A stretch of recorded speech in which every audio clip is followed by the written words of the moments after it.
What's up, Craig? I got a juice box today. Hi, Craig. Hi, Greg. Hey, Craig. Hi, Craig. And hello, everyone. Welcome to the paddock. Today we're going to, as I like to say, bring out our crystal balls and get to the predictions for the Hungary Grand Prix. Now, I love a race weekend, and I know this one's going to be good. On the episode today, we have Melissa, Ito, Amy, KC, LeAnne, and myself, Chelsea. And I'm going to go ahead and pass it off to Ito, who's going to give us a little background on the track and the Grand Prix itself. The Formula One Hungarian Grand Prix, held at the Hungaroring circuit within the Negliget Park near Budapest, has a rich history spanning from 1936 pre-F1 to today. The inaugural F1 race took place in '86, making it one of the newer additions to the F1 calendar. Though the event quickly gained recognition for its challenging and twisty 4.38 kilometers, aka 2.722 mile long layout, characterized by a lack of overtaking opportunities and very demanding technical skill. The 7-day laps are not too dissimilar to, say, Monaco or really any other street track. And a fun fact actually about the circuit is that none of the 14 corners have official names. However, that didn't stop people from giving them unofficial names, such as Turn 4 being known as Mansell's Corner due to him either losing a wheel there in '87 or his superb overtake in '89. If you haven't checked out the '89 race, it's definitely worth a rewatch, if I do say so myself. Throughout its history, the Hungarian Grand Prix has witnessed many memorable moments like the overtake by Mansell. Legendary drivers like Senna, Michael Schumacher, and Lewis have tasted victory on this circuit multiple times. The race has also seen its fair share of dramatic incidents, such as the so-called bowling incident in 2021. The start of that race was so chaotic, it's definitely worth a rewatch for that alone. But not just dramatic incidents, also intense battles for positions and surprising upsets, such as Esteban Ocon's maiden win in 2021, which, considering what happened at the start of that race, might not be that surprising after all. But go watch it and let us know what you think on our socials. The Hungarian Grand Prix has become known for its scorching temperatures, often pushing both drivers and cars to their limit. The circuit is tight and narrow, and coupling that with high temperatures has made it a challenge on drivers and the cars themselves. Over the years, that has provided fans with thrilling moments showcasing the skills and tenacity of Formula One drivers in an intense and exciting environment. In terms of records held at the circuit, we have McLaren with 11 constructor wins, and as well as I have mentioned previously, Lewis's record-breaking 8 wins. Additionally, he also still holds the fastest lap record, which he set back in 2020 at 1 minute 16.27 seconds. And now that we know a little bit about the ring and the Grand Prix past, I wanted to get into last year's. So last year's, I'm going to go ahead and start with quali. We saw Mercedes in Q1 putting in the fastest time for the session, and they had Ferrari and Red Bull joining the lead on the grid. You know, the usual instigators for the top of the board. Now, we then had Williams, Alpha Tauri, and Vettel at the back of the grid, so they were out by the end of the session. Q2 was interesting. We actually had Checo dealing with a deleted lap time that was then reinstated by the FIA because it was noted he actually didn't cross the white line. But honestly, it didn't help him because he ended up placing 11th and once again missed Q3, which sounds a little familiar to this year. He did blame it on Kevin being in his way in the radio, which I thought was kind of funny, but what can you do? Q2 ended with our boys Zhou, Kevin, Lance, and Mick joining Perez off for Q3. Now, Q3 was a tease for Ferrari fans because we saw Sainz and Leclerc, they were leading with what looked like was going to be a 1-2 finish that would have set them up for this amazing day for race day. And we even had an announcement. They were saying, like, Sainz on pole, it's going to be his second in his career. And then it was absolute chaos because we saw George Russell at the last second. He just ended up coming in, got to the finish line, and he took his first pole position in his F1 career, which good for him. And he was absolutely blasting the radio speakers with like his yelling from excitement. And it was cool. You know, I'll give it to him. I still wish Carlos would have gotten it. We did see Max also have problems with the car during Q3 and then left him in the 10th position. So that was Red Bull in 10-11. And we had Alpine, McLaren, Mercedes, and Bottas to round up the top 10. Now, race day, we saw George pull away into the first turn in front of Carlos and Charles. And farther down the grid, we saw former teammates Esteban and Fernando battle it out, which led to a comment from Alonso about his teammates' defense. Have that of what you will. Contact was made between Lance and Alex, causing Alex to pit to replace his damaged front wing.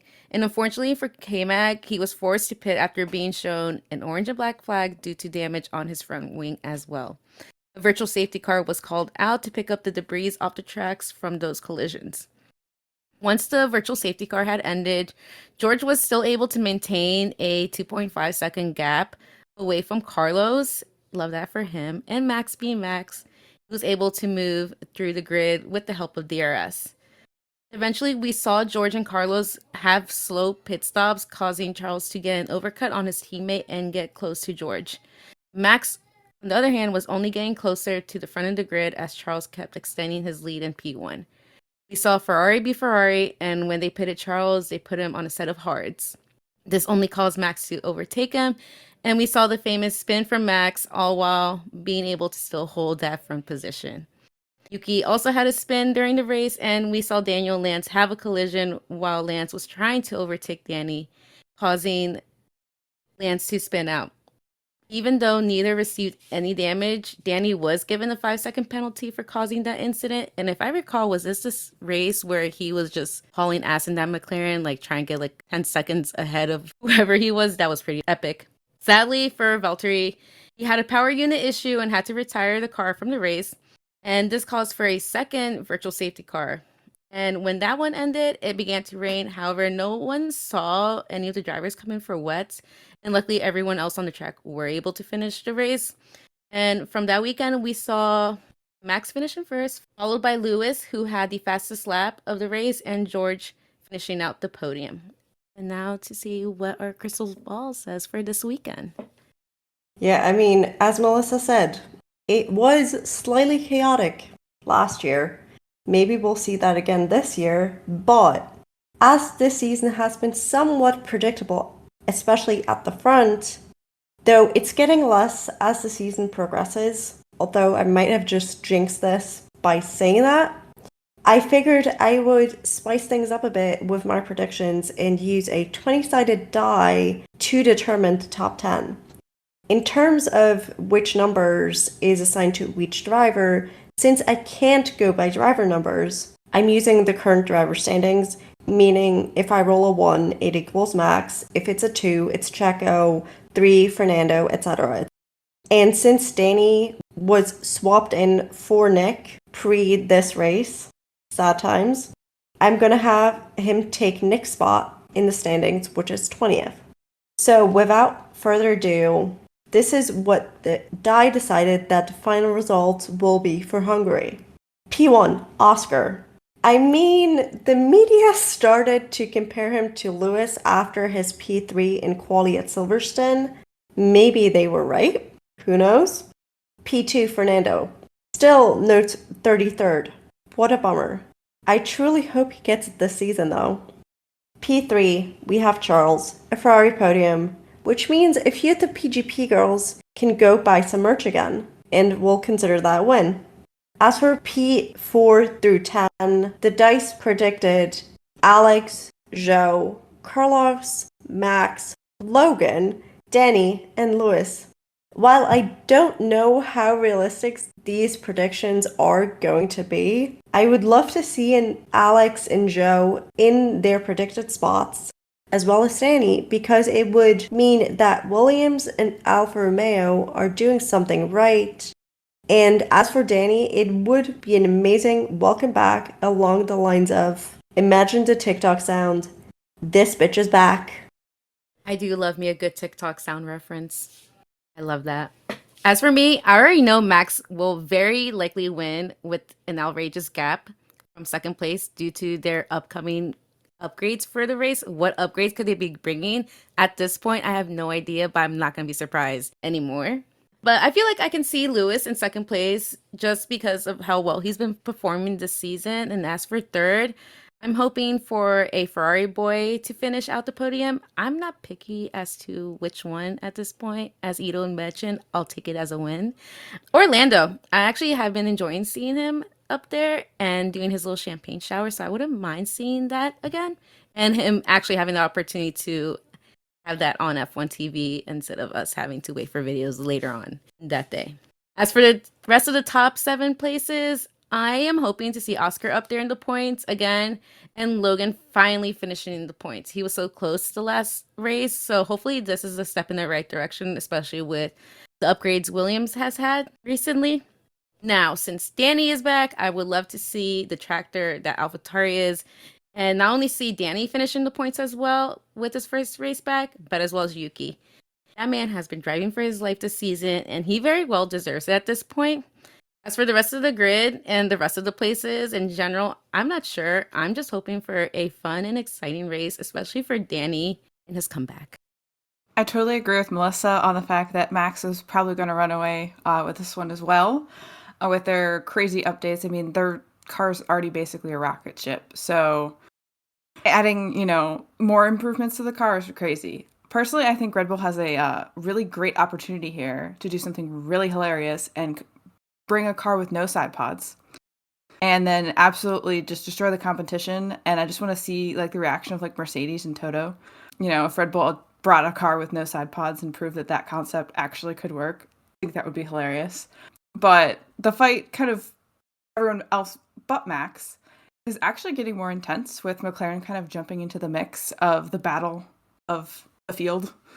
And so I'm hoping to see a good matchup, some good battles between McLaren, Ferrari, Aston Martin, Mercedes, kind of all in the mix together. I would love to see Fernando back on the podium, especially on a track that he seems to favor, and it was also the track where he got his first win. So hopefully that luck will continue there. And for kind of that P3 spot on the podium, I'll take anyone who is in a Red Bull at this point, but hopefully maybe some newcomers. So Carlos, Oscar, Lance, someone we haven't seen up there yet, I think would be pretty fun. And of course, like everyone, super excited to see Danny Rick back on the track and what he can do with the Alpha Tauri. But shout out to Nick DeVries. He did a good job, and I hope he's doing well through all this chaos. Also hoping to see Alex kind of bring it home in the points again with the Williams, because it's been doing pretty well so far, and with the upgrades they've had. And maybe he can drag his teammate into the points as well. We will see. But the battle for midfield, points in the midfield is kind of pretty difficult this year, with a lot of teams having the car that can do that.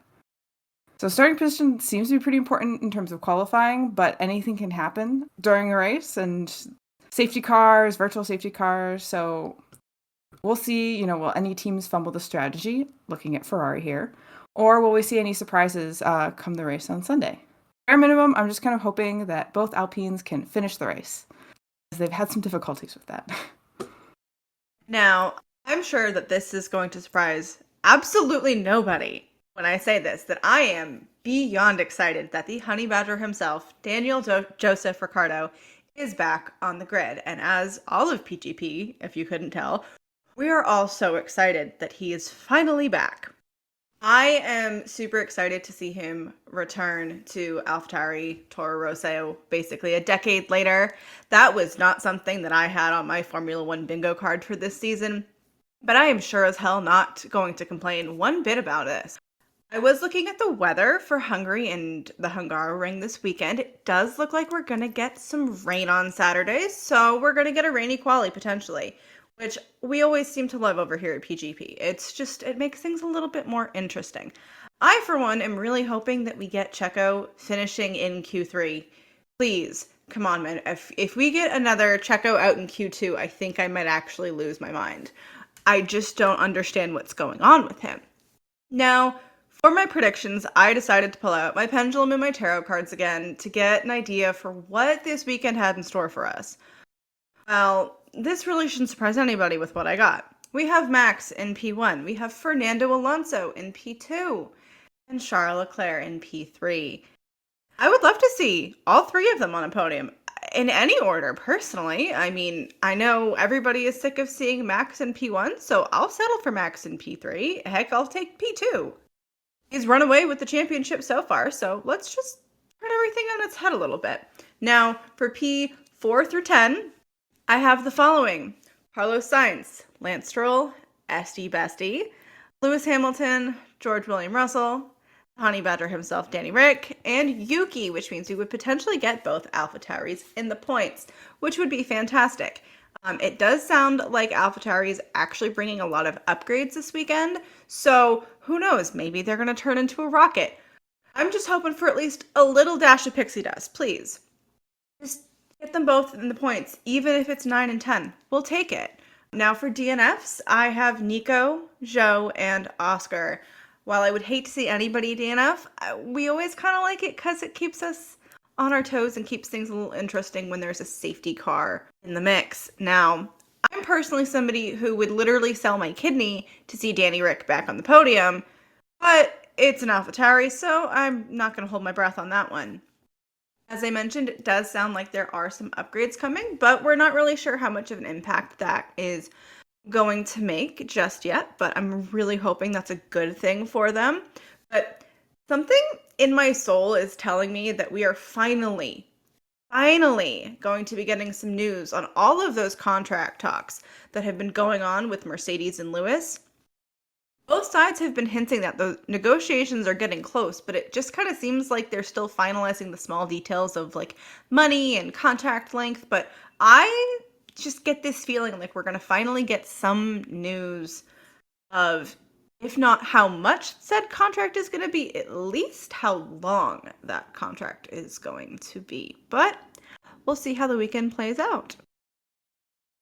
So I feel like this weekend is going to be one of those races that we talk about for the rest of the season because there's a lot of hope for Danny to be back on the grid. And I really hope that people keep in mind the car he's driving because Nick wasn't a bad driver, and I'm still a little sad about how that played out. But hopefully the team can recognize that if Danny places at the back of the grid, it might be more the car than his driving. Now, like I mentioned, I'm going to bring out my little crystal ball here, and I will say I'm going to see a lot of red in our future because I am hoping for Ferrari to be in the top during qualies like they were last year. And then I want to see Sainz end up on the podium for first position on race day. Do I say this maybe every recording? Yeah, I do. But I'm going to stick by it because at some point it's going to work. Second, I want to give it to McLaren. They can decide among themselves who's going to get it. But I would like McLaren to get second. And third, I want to see Esty. I feel like he could do it. He was top 10 last year, and I'm hoping I don't see a repeat being too hard for him. He just has to stay in the lines. That's it. Points. I'll give it to Yuki. I'll give it to Lance, Alex, Kevin, because he just had a baby. So, like, congrats. Here's a point. Charles and George. I have no real explanation. All of this just feels right. And another new thing for the race in Hungary. This year we'll actually have a new quali tire format being tested. So originally this test was supposed to happen at the Imola GP, but it was moved after that race was canceled due to the horrible flooding. And so it's a part of F1's drive to sustainability and kind of testing out different things that will help kind of reduce the environmental impact of like the shipping of things. So they're actually going to be reducing the total amount of slick tires that teams have available for this weekend. So they'll have 3 hard sets, 4 medium, and 4 soft tire sets available, meaning a total of 11 slick tire sets versus the current 13. So they'll have less tire sets, which means less they'll have to ship. And then in regards to qualifying, teams will have to use their hard tires in Q1, the mediums in Q2, and the softs are only being allowed in Q3. So it'll be kind of a different, we'll have to see how the teams kind of figure out the qualifying tire strategy, because they have to use certain compounds in certain qualifying places. Of course, if the track is wet, everyone is allowed to use inters or wets. That's not affected by this. But the reduction in available slicks, they're going to see if this qualifying format works and it does well, if this can be implemented to help with the sustainability of the sport. Now, I'm really interested to see how this new quality format shakes out. I can hear already in a distance all of the drivers, or a few in particular, complaining about all of this, including some of the teams as well. I'm pretty sure we can all hear Christian Horner complaining from the jump. I think it's going to make things really interesting. I think this could get us probably one of the more wonky or chaotic quali grids that we're going to get this season in theory.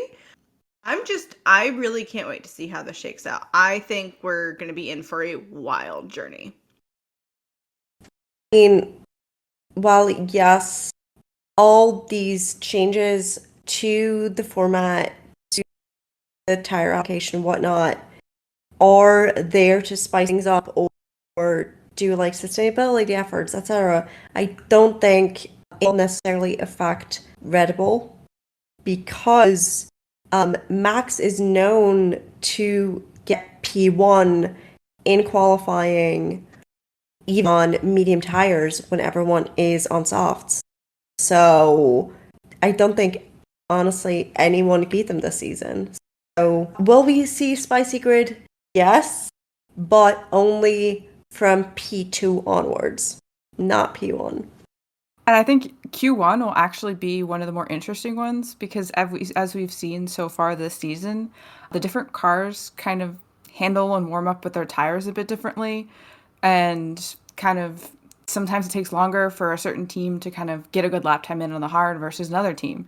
So with having to use the hards in Q1, it'll be interesting to see kind of, will teams have enough time and enough clear track to get in a good lap time? Or because it takes their car so long to warm up on the hard tires, will they be really cutting it close with getting out of Q1? So I think it'll be really interesting to see kind of how that goes, because typically people are on softs in Q1. So I think it'll be really interesting to you'll see more of like how much of an effect the car has on qualifying performance when you're kind of are forced to use a hard tire, which typically isn't the fastest. But at least with Q1 and the hard tire, it's the longest segment of qualifying, so maybe, just maybe, they will get the tire warm enough to get a good line in. I'm curious because Casey had mentioned this, how they're limiting, or not so much limiting, but like they're decreasing the amount of tires per team for sustainability and everything. But I'm just curious on how can I say it? Like, what I guess like what difference could it make? I mean, yeah, it's less cargo to take on and everything, but at the end of the day, like, these people are still carrying a lot of cargo from country to country and flying from continent to continent in whatever order they make up for the calendar. I don't know. It's just interesting because I'm all for like going green, save the planet and everything, but like for me, it's just kind of like, okay, but doesn't make really sense. I don't know. That's me. I mean, from sustainability efforts by Pirelli and the FIA to Goodwood, or shall I say Seb and Vic, or how they're affectionately known, Smick, at Goodwood. I mean, can we talk about how cute those pictures were?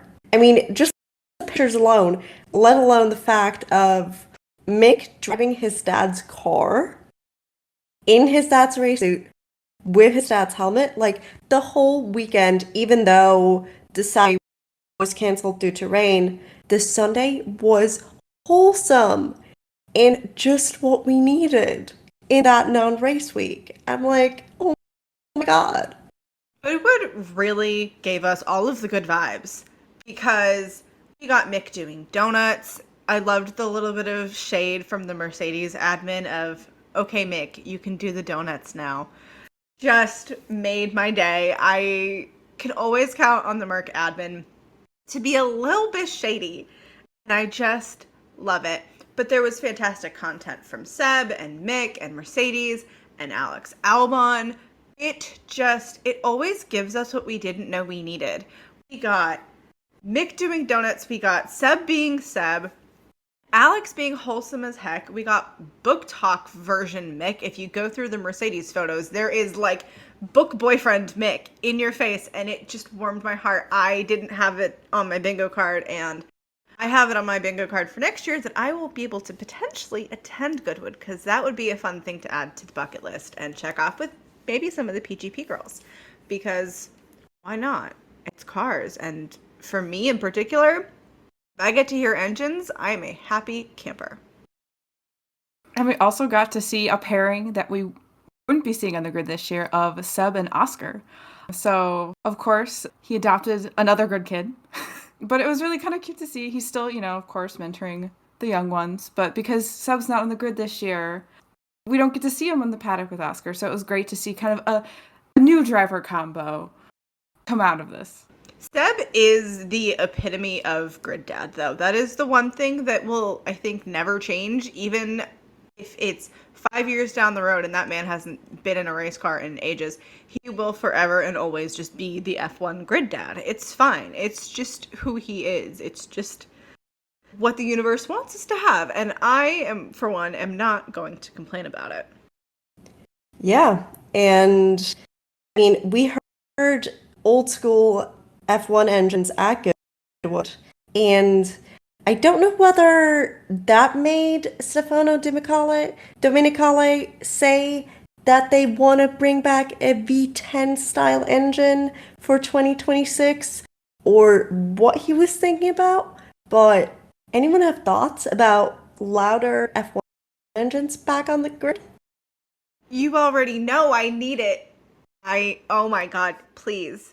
Please. I am praying to the F1 gods for this because I need it in my life so bad. I don't even think I can actually explain it. All I'm gonna say is if you're gonna do that, everyone needs to buy those little ear things again. Don't go to the races without it, or your ears are gonna be blasted. Yeah, so more cylinders is always more fun. It's super loud, but then at that point, that like Lewis and Fernando, they're never going to retire. They're for sure sticking around till 2026 if that V10 comes back. Like, honestly, we might even get Seb back because he loves them. So I think it would be really interesting because I know a lot of the drivers have been talking about how we're getting kind of away from what F1 used to be with kind of the hybrid technology and everything. But if we can kind of combine that with like the sustainable fuel side of things to bring back these interesting engines and potentially bring down the size again and bring down the weight of the cars, I think that would be definitely an interesting path forward, especially since like people have been threatening to, quit the sport because, they're not liking regulations and how, things are going. So I think it's definitely will keep drivers in the sport. And I think it would bring a lot of like promotion back because it's an unmistakable sound. Everyone, you hear the scream of the V10s, the V8s. It just is Formula One. So I think it'd be super exciting to kind of bring that back for like the new fans who didn't get to grow up with that. Bring that back. Yeah, I got tickets for a race next year, and I was already planning on bringing earplugs just in case of anything because after endless amounts of concerts and festivals, my eardrums are shot at the end of the day. But I would love to see, or more so hear that sound at my first GP. And like Casey said, like bringing that old style car back in a sustainable way, obviously. Because the other 2 nights ago, my boyfriend and I stumbled upon some F1 YouTube channel of like historical or like memorable moments from like races and everything. And some of the old cars were so nice and sleek and so like they were just a work of art, And I'm not saying like old cars, like these are like, back in the 90s and everything. I was like, they gotta figure out a way to bring some of these back. I can just see Sebastian Vettel coming running back to the F1 grid the minute that it's announced that V10s are coming back. That man will be hauling ass to get a seat because there's just no way he's going to turn down that opportunity. I also think we'll see Max Verstappen get really interested in F1 again because it kind of seems like he's just like going through the motions right now because his car is such a rocket. But if he's got I think a V10 would really pique his interest for some reason. I don't know why, but I would love to see it happen. I mean, for anybody who watched Le Mans, like even just hearing the NASCAR Cup car compared to Le Mans prototype cars and the GTs, like that rumble is just like peak motorsport and in my head at least. And I think a lot of motorsports fans, you hear that rumble and you're like, oh my God, yes. Like it is race day. It is race it. Like we are going. I want to be able to be at an F1 track and feel that ground shake from someone's engine. It's just, I think it's something that a lot of fans would love to see, but I definitely think they need to do it in the most sustainable way possible. But I just don't know how doable that really is, if that's even something that they realistically can do, or if to bring these back, you have to bring back all of the negativity that comes with it, I guess is the best phrasing. It's kind of related to that. So IndyCars actually, so they don't have hybrid technology currently in IndyCar, but the way they kind of deal with the sustainability aspect is the sustainable fuel. And so I think that's what they had tested a lot, like at Goodwood, was the sustainable fuel kind of thing, carbon neutral, that sort of thing, because I believe IndyCar is either a V6 or V8, but that they're kind of already using that format in a way, but F1 has the resources and the money to kind of take it to the next level. So I think it's definitely a huge possibility, especially if the teams get behind it, because that is an iconic sound. So I think that would help on the like marketing side of things as well, help, maybe bring back some of those old school fans as well. So I think definitely is an interesting path forward, and we'll see kind of what comes out of it, a couple years, because 2026 is still 3 years away. But related to those engine regulations, the teams have already started working on the cars or the engines for those regulations. So they kind of have to, if they're going to make that change, it has to be now or it has to be in the next engine regulations after 2026, because it takes a while to develop an engine and they can't just completely flip-flop from, hybrid to V10.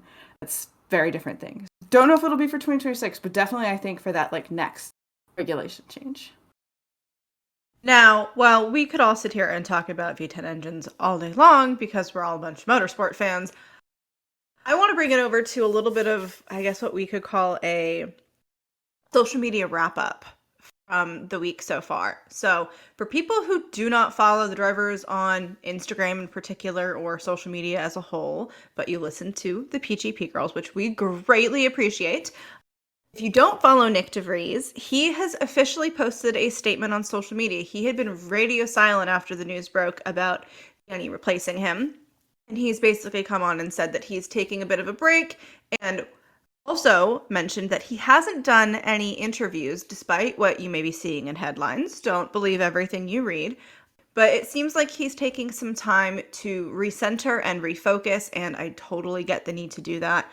We're all wishing him well, and I really hope that we do see him back in motorsport in the future. But let's move on with our social media recap. It looks like Melissa has some fun news about everyone's favorite Nicholas Latifi. Or as I like to call him, the Goatifi. It's one of my favorite things that came out from Twitter with his name. But yeah, he also did a little bit of recentering and refocusing himself since the 2022 season had ended, and posted an update. I believe it was yesterday. My days are like mixed up by now. I just know today's Wednesday for sure. But he pretty much just said that, he took some time away from racing, and it was just like odd for him because it's been something that he's been doing for over half of his life.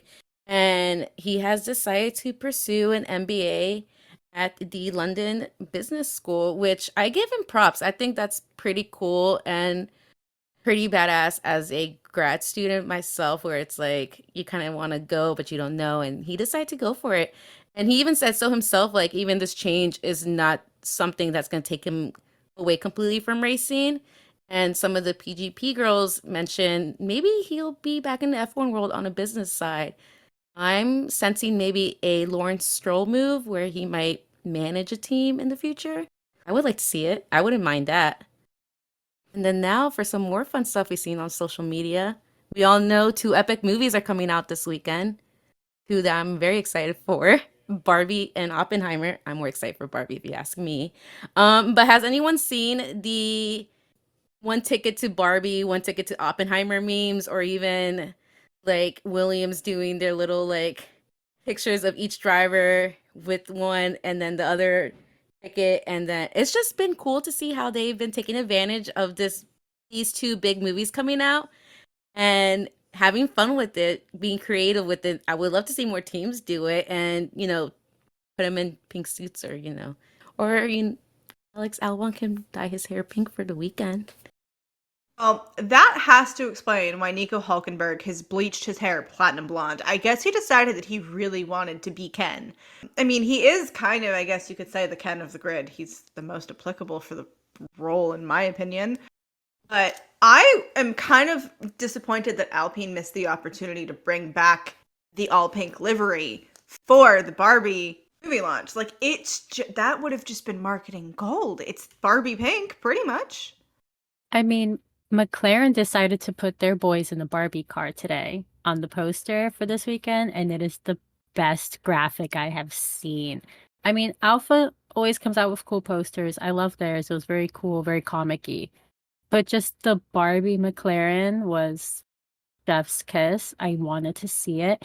And then it got me thinking, are we going to see like another team maybe do an Oppenheimer one? Because I feel like Mercedes could do such a good version of it. Either Mercedes or Red Bull, they both scream like the same vibe to me.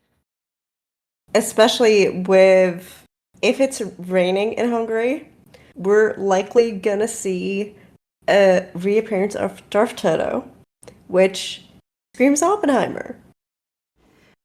Okay, now for our pre-outro of the episode, like we always do, I decided we're going to kind of combine a funny driver quote with our favorite driver of the week, which of course has to be Danny Rick. And it really has to be it's real sweat. I'm a high performance athlete. Athlete sweat. Sweat, baby. Ki, rah. Sweat. Woo, woo.